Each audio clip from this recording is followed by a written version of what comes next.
Everyone. It is that time of the week. Yes, my favorite time of the week. I say it every Tuesday. And this is even extra special because some of you were probably looking for us last Tuesday and we had a little bit of a technical glitch. And so we couldn't make it happen, but we're making it happen tonight. We're making it happen on May 3rd. And I'm so excited because you are going to just get so much from this wonderful guest that I have. So I was so excited that she was still able to join us. So we're going to jump right in. This is Linda Talaferro, Being Brown at Work Live. And I have Leslie Bednarz with me. Some of you probably know who she is because you've been following us on LinkedIn, ready for this conversation. But for those of you who don't, let me introduce you to Leslie. Leslie joined Farcia in 2019 and assumed her current role as strategy and M&A leader for Farcia's Clean Mobility North America. She is responsible for collaboratively leading transformation, evolution, and strategic initiatives of the division to achieve zero emissions and sustainable mobility. Over 20 years of experience in automotive and mobility industries, Leslie began her career at Johnson Controls, the automotive group now Adient, where she started as a complete seat engineer before holding a series of engineering and finance roles. In 2007, Leslie transitioned into management consulting, where she specialized in strategy projects focused on business growth for clients in on and off highway transportation markets. In 2015, she returned to industry as the Global Director of Advanced Supply Chain Management and Commodity Management at Intiva Products. Participating in industry associations such as Inforum's Automotive Next Women's Leadership Series and OESA's Young Leadership Council have been automotive groups Leslie has enjoyed being part of throughout her career. Leslie holds a mechanical engineering degree from the University of Michigan, go Wolverines, an MBA from Wayne State, and is a certified professional coach. She is married to her best friend, Kent, and has four incredible children. In her spare time, she works with her daughter's hockey team around mindfulness, mental strength, and resilience practices. And she loves to watch her kids and all of their activities from hockey, football, and baseball to tennis, basketball, and volleyball. When there are a few extra moments in the day, Leslie also likes to squeeze in a round or two of golf. Leslie, welcome to Being Brown at Work Live. Good evening, Linda. Thanks for having Yay! me. I'm so glad to be here with you. Oh, it is truly an honor, Leslie. Truly an honor. And like I said in the opening, although we had that challenge last Tuesday, I'm just so thankful that you had more time in your schedule so that our audience wouldn't miss out on this critical topic. It's not one that we've really delved into yet on being brown at work. That's why I thought it was so critically important when you and I talked at our discovery call about what we were going to share. So let's just jump right into it because it seemed like it was near and dear to your heart.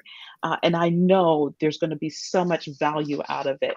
So, when we talk about cultural impacts, I mean, I titled this How Your Cultural Background Could Hurt or Help Mhm. Your Career. Just that in itself, cultural background. What do you really mean by that, Leslie? Cultural background, we think about culture and immediately it comes into my mind is like ethnic background, Yeah, people right? go to that quickly. Yes, Right. yes. But it's also religious background. It's also socioeconomic background. It's Hmm. it's all of the things that help shape people's values and beliefs as, what they carry with them, as in our adulthood. Yeah, exactly, exactly. I mean, it's in essence how you were raised, right? I Hmm. mean, it's those things like with your children, what you're instilling in them. I know what your parents instilled in you, mine instilled in me, and it does shape who you are. So when you think about your particular situation, if you don't mind, if we can, Sure. if you could share your experiences when you were trying to decide who Leslie Bednarz was going to be, right? You're trying to figure out your career, where you're going to go to school, what you're going to major in, what do you want to be?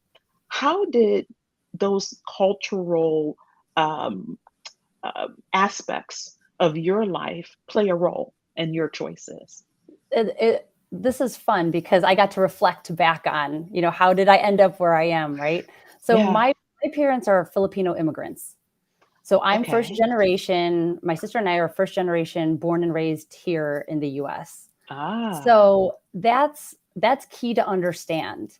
yes, it So is. my parents growing up in the Philippines, they were raised a certain way. Mm-hmm. And then here come in the 70s as 20-year-olds, right? 20 Wow. somethings. Mm-hmm.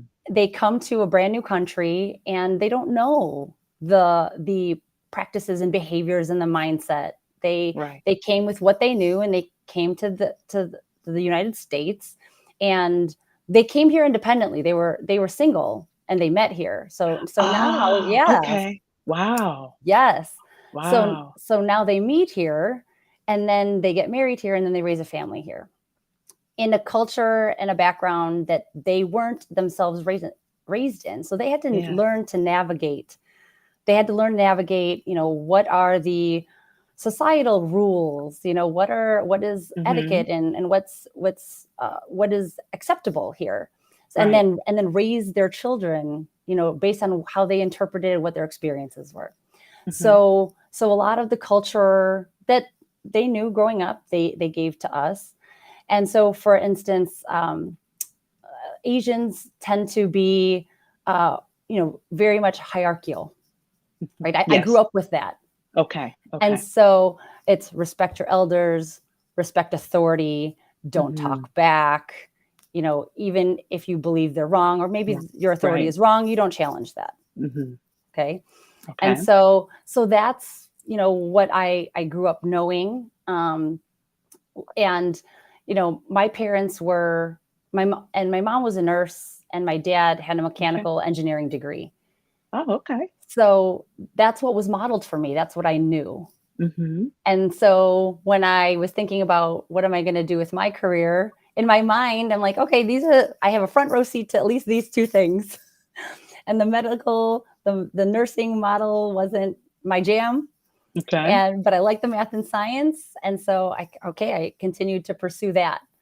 And so, my parents were very, very involved in making sure I knew what I wanted to do, at least have a plan, right? So Yeah. that's Yeah. another cultural influence.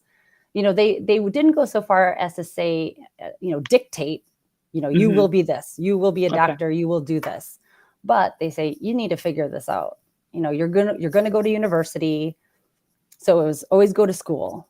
Yes. Not going to school wasn't an option. Um, Going to the best university you could get into, strive for the Yes. best, Yes. do that, have a plan. And and they definitely were telling me, if you're going to go to a big university, you're not going to waste this money. So you need to know what you're going to do, Mm-hmm. and pursue it. So Yes. that was the guidance I got, based on what Right. they knew what their experience was coming to the States, what their careers were able to provide with regards to quality of life. Yeah. And, wanting, every generation wants it better for the next Sure. generation, Sure. right? And so Absolutely. they gave me Absolutely. guidance and influence to make sure that the choices I made were going to give me a better quality of life, or strive for a better quality of life than that what I knew. So I know. yes, Yeah. certainly the culture was a big impact on. Big in your choices. Absolutely. And you had, role models, Mhm. to follow by. So, if we dig a little bit more into what you just said, Leslie, because I find it fascinating. I've been to the Philippines many times, and I find it fascinating, this cultural thing, especially for women, right? Mhm. And we enter into corporate America. We already, we have all these intersectionalities, gender, race, age, everything. Yes. So, in your personal experience, being Filipino or a woman of color, and your cultural part of your DNA, let's Mhm. say, did you have any challenges? Were there any things that happened through your career as you were moving and growing, especially moving up within corporations? various different companies, that the challenges you faced that were rooted in that culture that you had to figure out, how to address, how to handle. Can you give us some examples of how that happened to you and what you did? Oh, absolutely. Mm, I mentioned the hierarchy. yes. That was a big one for me. Mm, So learning to navigate that and having to challenge that, being aware of that for myself, that this corporate environment, especially in automotive, we say the things we say, have a seat at the table. This corporate environment appreciates diversity of thought, mhm. right? Yeah, We yeah, we say say that. it. We We say we say it. it. We We do. say it. We do. And actually having to put it into practice, both on the listening Mm, end and mm, on the speaking out end. yes. So I had to really, I I more naturally keep quiet. And so Okay. learning how to use my voice, share the thought, challenge consensus, and be Mm, bold when appropriate. mhm, mhm, Right? Those mhm, were all things that didn't come naturally and that I've mhm. had to work to be aware of and Yes. put into practice despite how uncomfortable it could Yeah. be. Right. But knowing that and saying, no, that you have a voice, you're here for a reason, Mhm. Absolutely. contribute.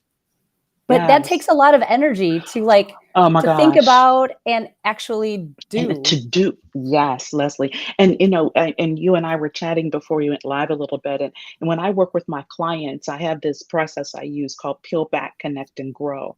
And what you just shared about what you did that peeling back. You realized, okay, part of me is not to challenge. Part of my DNA, how I was raised, was to respect the hierarchy.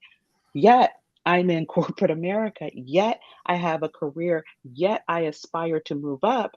And the environment does not lend itself to that. Because if you're too quiet and you're in the corner and you're the wallflower, you get passed over, right? Mhm. I mean, nobody knows you're in the room. Mhm. And like you said, true, we say diversity of thought. We say seat at the table. So you Mhm. shared your side of that dynamic and challenge. Share with us a little bit the other side. So the listening side. Have you had any Oh. challenges there? There are often times for me listening or feeling like I'm being heard. That last part right there. That That can part. be tough, right? Not only Mm, being Asian American, but also being a female, and there's not a lot of female presence. We want to see more of it, right, right, in right, automotive. And right. so being so often, I'm sure you experience it too, being the only female at the table in the room, Yeah. and I constantly remind myself, right? This isn't about just me. This is for women. So be the voice of women, Yes. right? Yes. Yes. Yes. And so voicing, sharing a thought or giving a comment, believing there's value to it, knowing there's value to it. But you Mm-hmm. see Mm-hmm. it, I'll see it in the face of my male colleagues. There's maybe just dismissing it, Mm-hmm. just Yes. professional courtesy, tolerating it Mm-hmm. for the Mm-hmm. sake of the appearance of it. Yep. But that's hard to see also. It is. It is really And hard. and I'm glad you shared that, Leslie, because it's real. Hmm. I mean, it happens. And what's interesting is I don't know that they realize that we see it happen. You know what I mean? Hmm. That we feel it, we see it. Um, so I want to ask you, what are some of the specific landmines? So if there's my audience is full of people that look like you and me. Hmm. So, what would you say are some of the landmines that you want our fellow sisters, our fellow women in corporate America, irrespective of industry, but we live the automotive world. Um, what should they be aware of? What should they look out for? And if you could offer how they could handle, the few of the examples that you give them? Being a woman in this industry, it's not an easy role, Right. but I've been so blessed to see so many amazing, strong women, Hmm. kind of break through, Yes. and model what good female leaders are. And Yes. we've seen other female leaders not be Not so so. Yes. make her road maybe a little challenging also. Yeah. Oh, absolutely. And Yep. so and so maybe along those lines, helping women um, be those more positive leaders. Mm. I've Yes. seen that model where women have have mirrored the male behavior of that Ah. command and control, where for some reason it's perceived by men to be leadership, but for women they're overbearing and Right. a bit dragon lady, off-putting, and it's off-putting, Yes. right? Yes. And Yes. it's a style that maybe works for some men, and can also backfire on some women. Definitely. So Definitely. so my Jan Griffiths does this, the authentic leadership, gravitas, right? Gravitas Hmm. Detroit. Hmm. The women being strong in their own power. If Yes. we can really hold true to really what our strengths are, and not subscribe to the model that works for men, but maybe not necessarily work for us. Stay true Right. to ourselves, who we are, and Yes. honor what our strengths are. I think that's a really positive way of leadership that can be different. Oh, I love what you just said. Honor what your strength is. I mean, I think there's so much power in when certain words are chosen, and you used honor. I think it Hmm. says a lot, right? I mean, that's such a strong message and wonderful advice to honor ourselves in our authenticity, recognizing our strengths so that we can show up like that, fully authentically ourselves, and not having to take on these other personality traits, things that just won't, you can't sustain it anyway. I mean, No. it's not who you are, right? Right. So Yes. you're not going to be able to sustain it anyway. And it's not going to bode well for you 9 times out of 10. Now, you just said there are those women, though. I mean, I've worked with them. I don't think I've ever had a boss like that, but I've worked with them, whatever. Some of them are just exactly that. I still don't think it worked very well for them, to be frank with you. But Right. that's the choice they made. That's That's right. that's great advice, Leslie. That's such great advice. Um, so, when we're talking about trying to show up our authentic self, when we're talking about owning who we are, finding that voice, knowing that our thought process, our ideas, our recommendations um, are noteworthy and worth being shared and heard. What would you say, Leslie, on the flip side of that, right? What would you say that organizations, leaders, members, managers, what is their role in this, right? What would you like to see them do that takes this cultural background issue away, or at least reduces the negative impact of it? Oh, sure. That it's that awareness, Mm, that, like, really being aware that their journey or other people's journey are different from theirs. mhm. And just because you had a certain journey doesn't mean that they had to have the same journey to achieve the success that you have. Yes. And so being open-minded enough to really listen Mm, and believe and find the strength in each of the team members that you're working with, because mhm. we're all human. Sure. And so being able to take away that judgment and of these, of your colleagues, they're not right, they're not wrong, they just are. Are. And Yes. so and Yes. so just really being open-minded, taking away the judgment, really listening and believing that what they have is value, because there is value there. Like, Oh, if absolutely. people listen to it, then they will see that value. Real leaders will see the That's value it. in each team Yes. member, and they'll be able to position it to be the most productive for the Yes. betterness of the team and the business. Real Oh, leaders can absolutely. do that. Real leaders. We use that word so loosely, leaders. You know what I mean? Mm-hmm. I think we've used it a little too loosely. There are people who have roles of authority, power, and but they're not all leaders. I Mm-hmm. don't know that I'd necessarily want to follow them. You know what I mean? That's right. So I'm so glad you used the word real leaders. Mm-hmm. I'm glad you put that real in front of there because that's so important, right? Mm-hmm. And I totally agree with you. They would recognize and they would live what you said earlier, right? That diversity of thought is Mm-hmm. better. They would Yes. live that day to day. They would Yeah, live that for sure, for that's sure. true. I think of Yes. that. There's the managers and there's the leaders. Yes. Yes.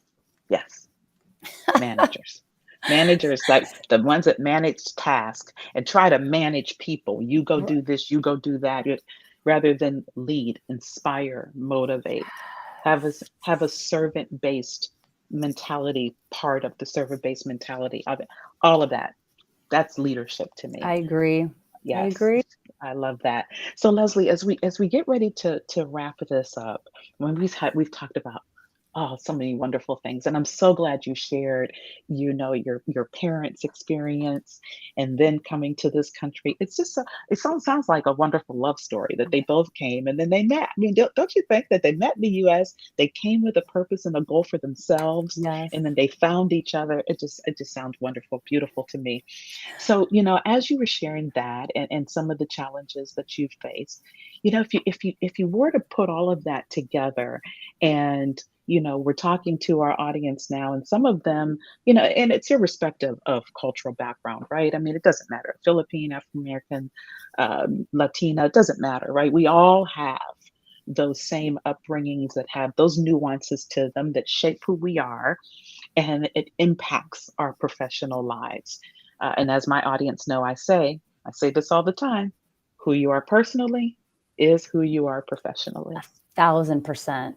Can't separate it, You right? cannot. Can't separate it. You might try, you might think you're doing it. You're not. You are one So person. you are exactly. You are exactly. So if you were to, as we close this, what would be a few things you'd like to make sure that our audience leaves with? So it'll be easy for me to say these things, and people will think, "Oh yeah, of course." But actually putting these things into practice is Practice. where the Mm, challenge lays. mm, But I would say be aware, stay in that awareness, be open-minded about others yes. and their journeys without judgment.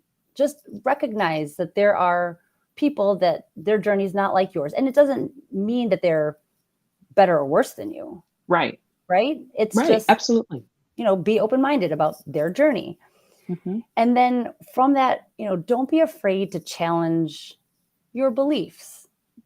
Just because Mm, you grew up knowing certain things that may have served you during that time of, upbringing, you're hmm. an adult now living a different life in a different world. And so how true are those beliefs anymore? Wow. Maybe they are true still, but maybe they're not. And so Hmm. being open enough to challenge your own beliefs, I think, is really powerful. That is powerful.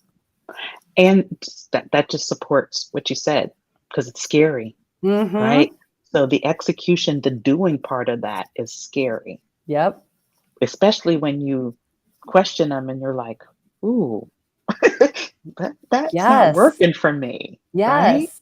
Yeah, yeah, And yeah, then it yeah. puts you in an uncomfortable spot, right? Yeah, Because these are yeah. your beliefs and values, and you're like, then it kind of shakes you, like, It does, it does. whoa, Yeah, yeah, whoa. yeah, yeah. But you come back from it. You do. You do. You True rebuild growth, it. true That's growth, right. true growth. Yeah. That's right. And so Yeah. I think it's also important to, stay educated, right? The intercultural differences, especially when you work for a non-US headquartered Mm-hmm. company. Right. So learning that those intercultural differences, there's trainings that are offered by companies Sure. oftentimes. Mm-hmm. Be open to that. Educate yourself. Be open to the education. Be open to Yes. receiving the education without Yes. judging Yes. it. Just receive it as information, okay, and then Mm-hmm. decide what you want to do with that information. Right. Right. And then in all of that education, finding a way to honor yourself is Yeah. the magic. It is. Oh my gosh, Leslie, it is. Those were, I mean, those were just jewels. I mean, all four of them, it's perfect. And the way you even laid them out, I think is perfect because it, wrapped in all of what you offered is honoring yourself. I mean, it really is. That's what wraps this in all and brings it all together. Leslie, this was a phenomenal conversation. I knew it would be. I knew it would be. I knew it would be. Look, if you're joining us live, really appreciate you. Would love to get your comments. But if you're catching this on the replay, maybe you're listening to this on the podcast, we'd love to hear from you. Share what maybe some of your challenges have been with your cultural background, or maybe some of the belief checking you had to do that Leslie just mentioned. And if you've tried that, how's it worked for you? Did you have to a shift? Did you have to make any kind of modifications, pivot at all? Maybe you've run into a few of the challenges that Leslie mentioned, and you've taken some of what she's recommended and implemented. We would love to hear from you. So comment, send me a DM. I'd share it with Leslie. You can find Leslie Bednarz on LinkedIn, connect with her. You can see she's a dynamic woman, very engaging, and I'm sure she would have no problem responding to your messages as well. Leslie, again, thank you so much. I'm so honored and blessed that you decided to not join me once but twice. Yay. Yeah. So I so appreciate you, and have a wonderful rest of your week. Thank you. Okay. Thank you for doing what you do, Linda. This was an honor. Have a great Uh, rest of your week. Take care now. Until next time, everyone.